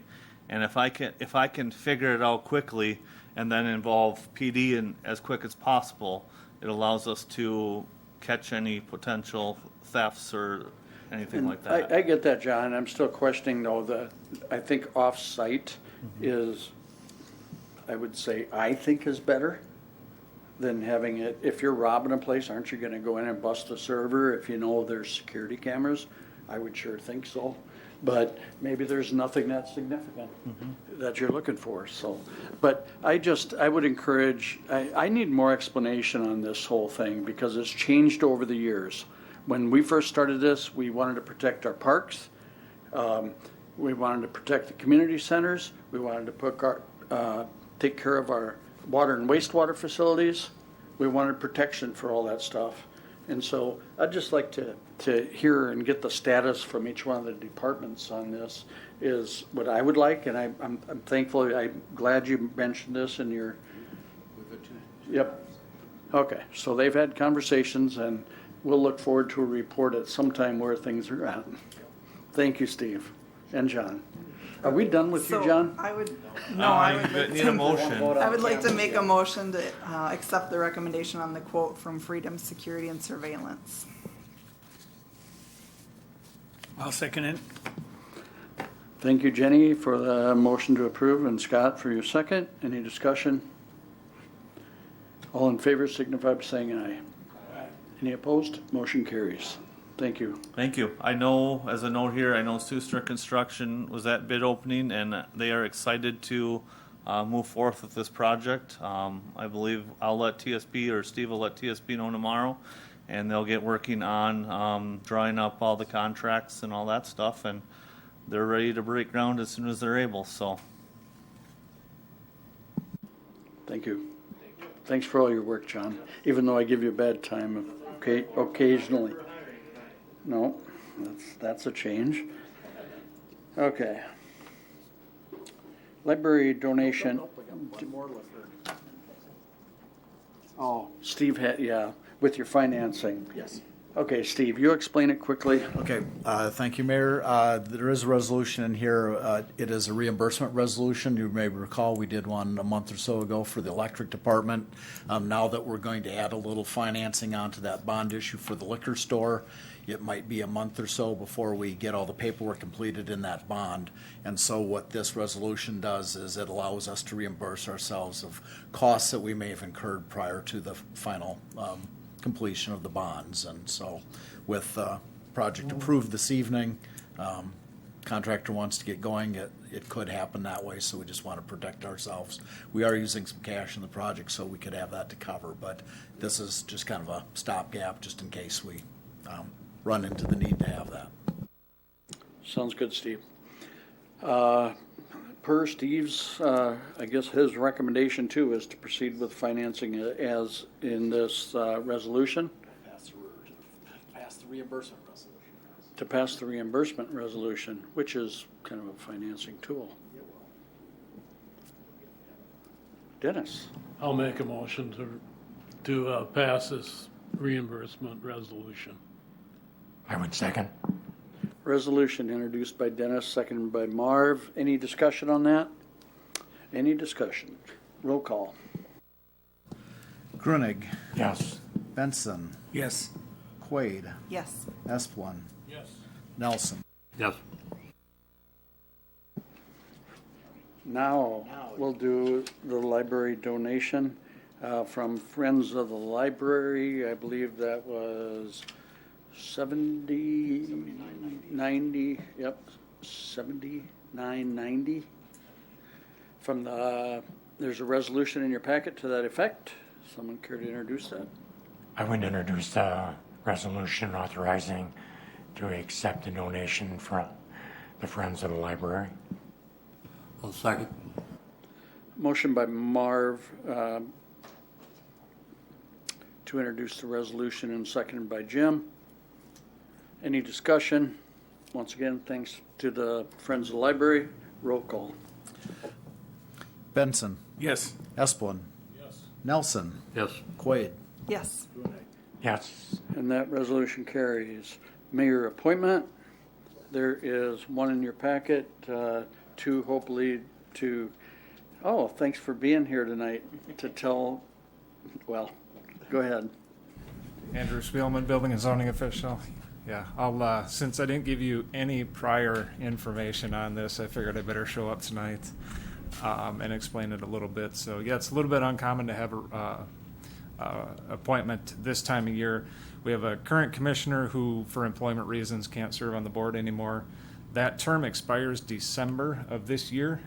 So when we reached out to potential people, we wanted to make sure that they were willing to serve the next full 4-year term as well. And Tom Teagles was gracious enough to accept that, and seems excited about doing a full 4-year term after this too. So looking forward to getting him on board now to fill out the remainder of this term, and then in January he'll be reappointed for the full 4-year term after that. So that's the reason for the appointment, kind of towards the end of this term. Thank you for being here tonight. I appreciate that. I would entertain somebody to make that motion to approve. I'll make the motion to approve the mayor's appointment. I'll second. Motion by Scott, seconded by Jenny. Any further discussion? Seeing none, all in favor signify by saying aye. Any opposed, same sign. Thank you, Andy. Okay. Let's get on to contractor payments. Good, Jason's here. You know, you gotta make some comments, not only about this, but unbelievable work crew you have. I want to talk to you. We'll let you take care of this, and then we'll talk about that line crew. Here tonight to get contractor payment number 2 for the truck garage paid. Commission looked at it at our last regular meeting and approved payment. Where the truck garage sits now, you probably driven by it a couple times. Fully sheeted. It's all the papers on the roof. they're moving along pretty good. Trim steel is going to show up pretty soon. I believe 2 weeks from now we'll have concrete crew there to pour the apron, get some of that stuff done. So moving right along. Your recommendation is to approve? The recommendation is to approve contractor payment number 2 at $95,077.10. Council? I'd make the motion to make the payment number 2 to Wilcon Construction. I'll second. Motion Marv, second by Jim, to approve the contractor payment. Any discussion? All in favor signify by saying aye. Aye.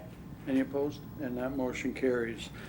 Back to the new transmission line. I thought that was just amazing the other day, and I was just waiting for a chance for you to come here, is because I seen 4 boom trucks, and I swear it was just rope. It wasn't wire, but they came through the roller dollies or whatever, from pole to pole to pole to pole, 4 of them.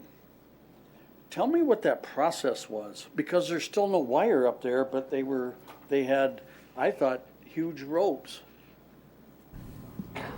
So the wire is pulled in on the new poles all the way out to the switch south of Windom, but that's on the other side. So that got pulled in. I want to say it was while I was coming down here for the last council meeting. That's been up for a little while.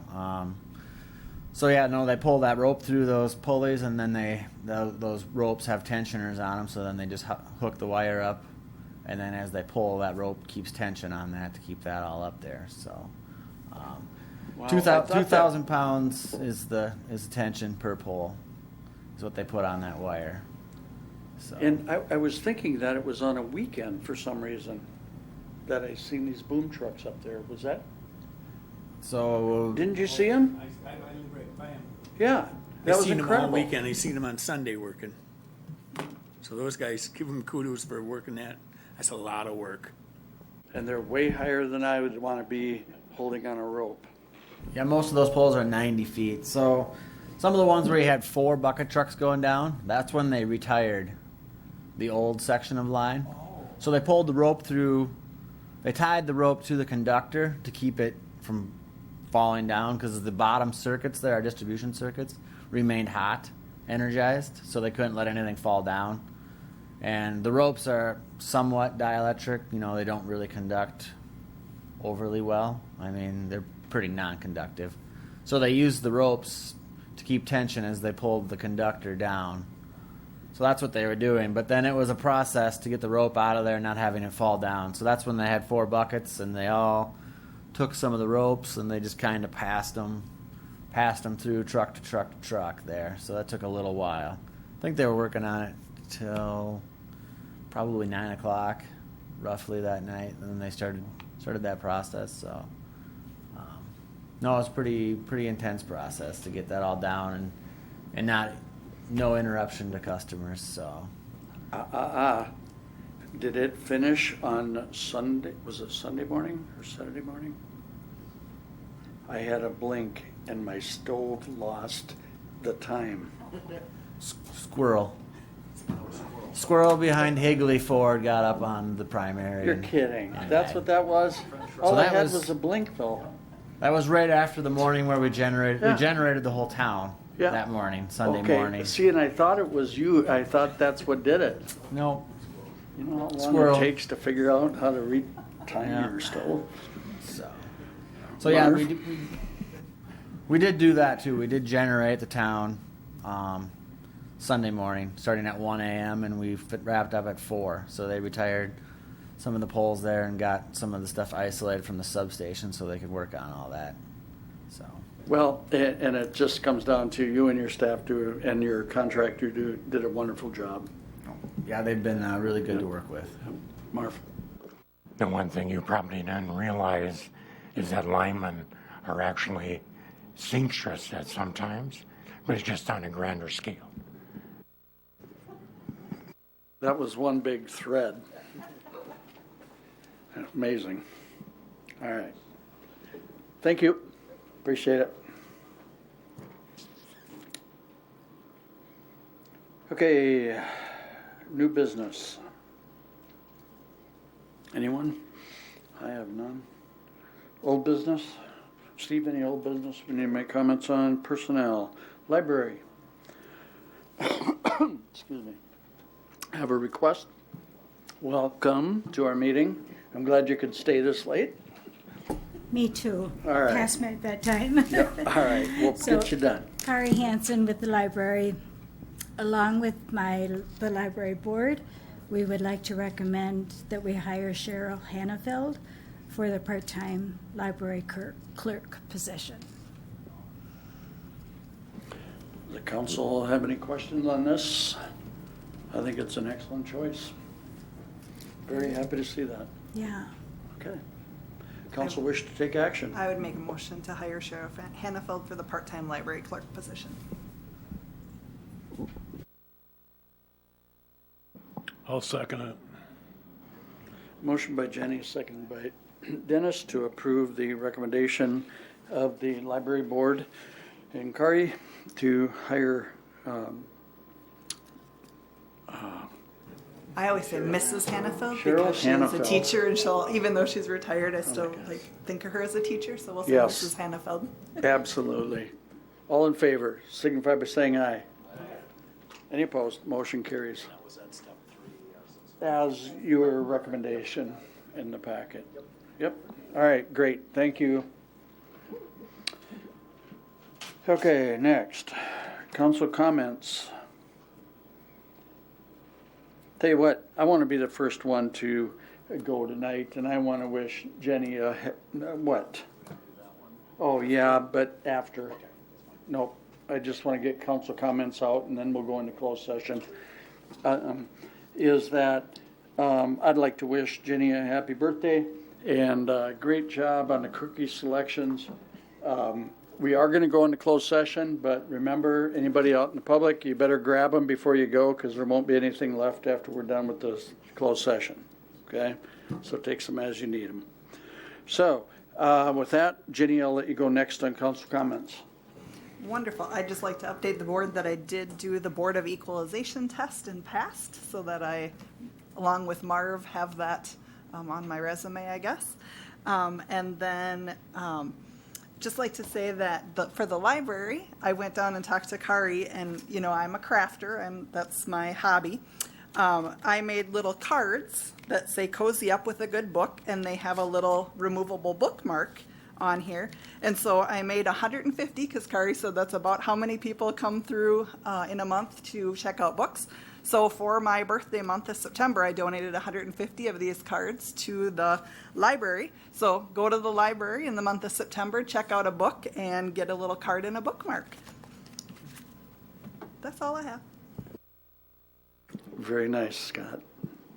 I just want to comment on the hospital board and the hospital, all the people that's putting their hard work into this, and the city council, because we've all gotten phone calls, messages, and whether you're for it or against it, I do appreciate all the people that have put their concerns or the comments towards this, because it isn't easy figuring out this stuff for either us or the board. And the board of the hospital is doing a great job for what they're doing.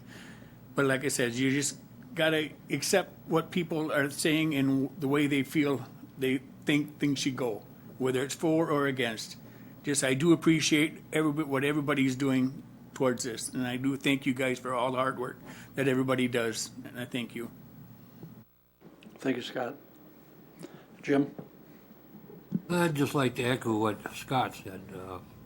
Getting all these people here, I wish it'd been more equaled out, but I think it helps. I would also thank everyone who came to the public hearing tonight to voice their thoughts on the hospital. I guess I'd say the same thing. Your mic's on yet, Dennis. Did you want to keep talking? You sure can. No, that's fine.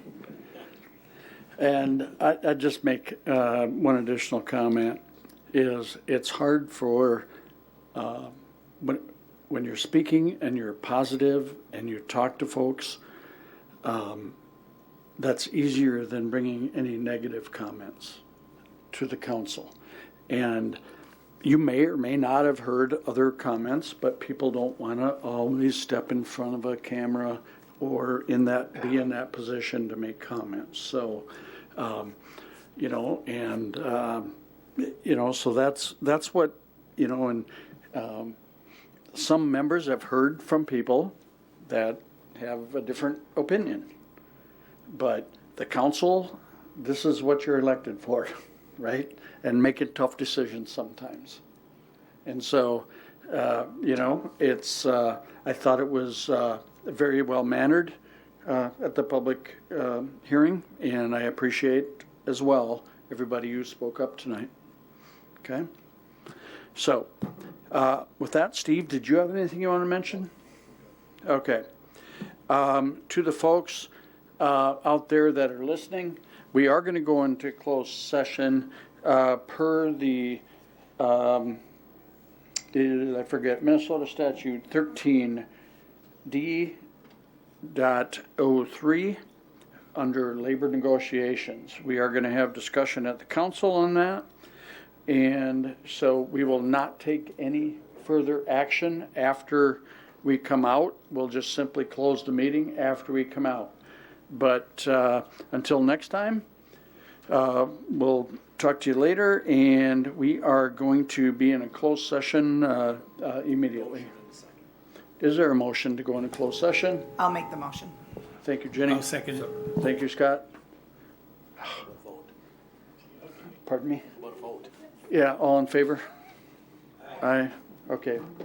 We're going to be into, yes. Okay.